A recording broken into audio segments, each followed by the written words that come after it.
Hey everyone, it's Andrew with Gem TCG here, and in today's video I'm going to be talking about the best ways to source your Pokemon inventory for your business. This video will be broken up into 5 different places to show the 5 different places that I buy my inventory from, and I will break down why they're the best in their own way and why I choose those places to buy certain products.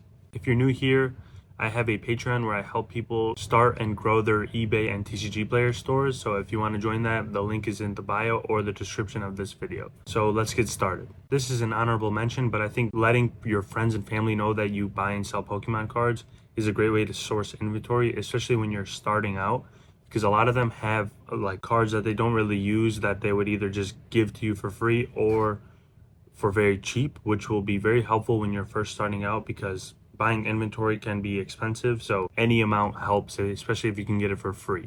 And most times if it's just sitting there, then it's usually just taking up space and they'd be happy to get rid of it, so that's very good. And next, let's talk about TCGplayer. So on TCGplayer, you can find a lot of cards and you could buy them pretty easily because of the way that it's set up. People don't post pictures on there, so it's just a list and it's sorted by the cheapest amount available. So typically what I do is I'll look through listings of popular characters like a Pikachu or Charizard and see if I can buy something on there in a big quantity so that I could resell it on eBay. For example, a Pikachu VMAX was going for $1 on TCGplayer, and I bought around like 100 copies of them and sold them on eBay for $4. So turning that $1 into $4 is a big profit, and it was pretty easy to do because I bought it all from like 2 or 3 sellers and then just flipped it right away. So typically, for TCGplayer, I will buy popular characters that are typically undervalued because they don't have like a very high demand on TCGplayer. But on eBay, since it's a more generalized customer base, you could sell them for a lot higher. Next up is eBay. So most people typically sell on eBay, and a lot of people run auctions as well. So that's a good way to kind of like snipe cards or get them for very cheap compared to the market, because the way auctions work on eBay is that you can set a certain amount that you would bid up to, but you will only pay up to the amount that the second highest bidder bidded, if that makes sense. So like if I bidded $100 and the second highest bidder did $50, then I would only pay $51 to win that auction. So that could be very helpful. And another good thing is sometimes people list cards without knowing the actual market value.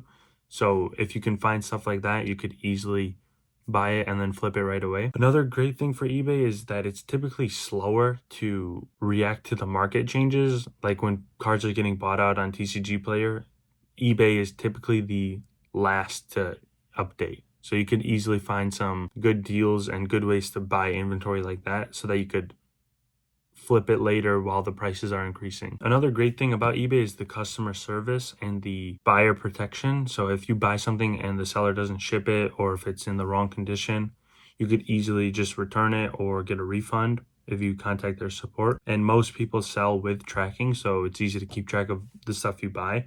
Whereas on TCGplayer, most people ship with just a plain white envelope.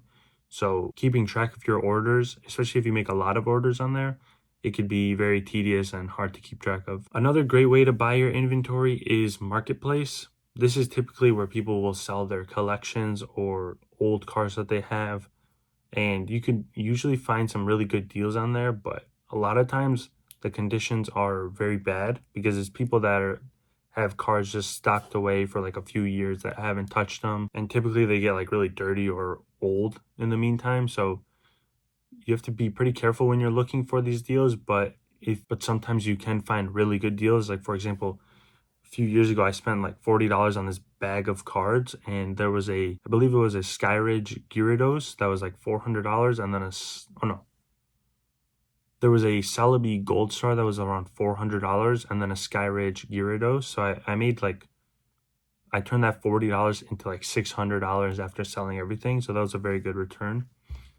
So finding deals like that is very good for a marketplace. And the number one place that I buy inventory from is in Facebook groups. So the way Facebook groups work is you could join any group that's in a specific niche. So in this example, it would be Pokemon trading cards. And there's a lot of groups with upwards of 50K to 100K people in them. So there's always people posting they're wanting to sell their inventory. they're leaving the hobby and they want to get rid of their collections, or they need money for other life events. And it's a great way to find inventory at a one, good price, and two, trusted sellers and people that like take care of their cards and know the hobby and all that. And the way I typically do it is I'll make a post on there and I'll say like I'm buying cards at 60 to 70% market price, have them send me their TCGplayer list, and then I'll go from there. Or if I'm bored, I'll just look through the group postings and see people saying like, oh, I'm selling my collection and I want this much. Then you message them and try to kind of negotiate, get a better price if you can, and buy the collection from them to flip. Also, I would definitely recommend joining your local Pokemon group, because a lot of times when people are selling a big collection, they don't want to ship it just because of safety reasons and saving on fees.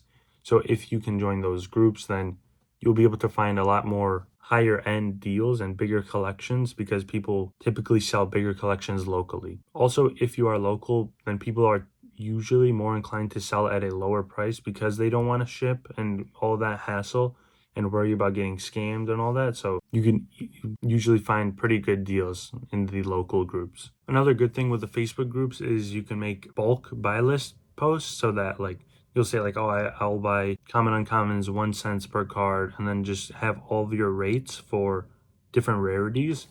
And people will see this post and like message you trying to sell you their bulk. And they typically have a big amount in these groups. So that's a great way to start your business and get a lot of inventory for very cheap. There will be a lot of trolls sometimes when you make your buy bulk posts, but just ignore them, or if anything, appreciate it, because when they like react to your post and it boosts it in the algorithm, so your post will be shown more. So it's kind of a double-edged sword in that way. And another one, I just want to throw this out there, is the trading card shows or garage sales, like stuff that are not online, but like where you go in locally and meet people to try to buy and sell. I've never been to a card event, but I've heard people make a lot of money or get a lot of good inventory at these events. And garage sales are very hit or miss. I've never seen Pokemon cards at a garage sale, but I've seen people on other videos where they'll find like really rare cards for very cheap. So if you could find deals like that, then that's very good, but it's a big time investment and I don't have the time to do all that. So if you do, that might be a good option for you. Or if there's a lot of local garage sales in your area, then I think that's a good choice. But yeah, I hope this video helped you, and if you have any questions, feel free to let me know down below, and I hope you all have a great day. Bye.